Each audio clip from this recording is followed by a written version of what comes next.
International observers delivering a verdict on the country's electoral process, and as Sieska Adderley reveals tonight, the results may or may not surprise you. The Bahamas getting kudos from a group of international observers for the way Wednesday's general election was conducted. This despite minor hiccups which caused voting hours to be extended in some constituencies.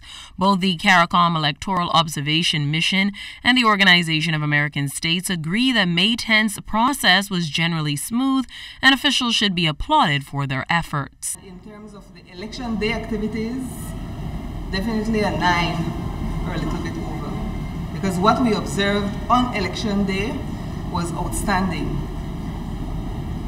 It's just these activities leading up to the day that created some shadow in terms of the perception in regards to the election. We're very pleased that we've once again celebrated what was a successful election, where all the stakeholders have accepted the outcome of the election and have done so expeditiously. And so we offer our congratulations on that score. Concerns were expressed about the appointment of a new parliamentary commissioner days before the election and the advance poll.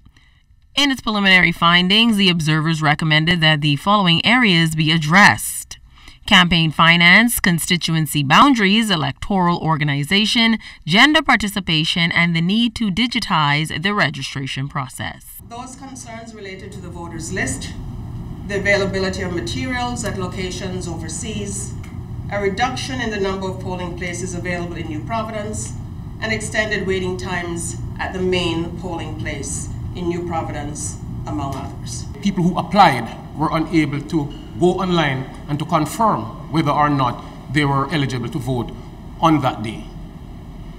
I think the whole issue of how the application is made to be on that list, and then the manual entry of the people in the list. If it was a case where people could apply, once they are eligible, then that could be extracted rather than seeking to manually enter the system, the names into the system to try and then reproduce a list.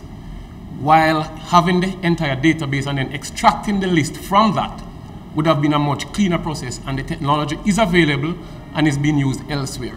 Officials say a detailed report of their findings will be submitted and then made available to the public soon. Sieska Adderley, ZNS Network News.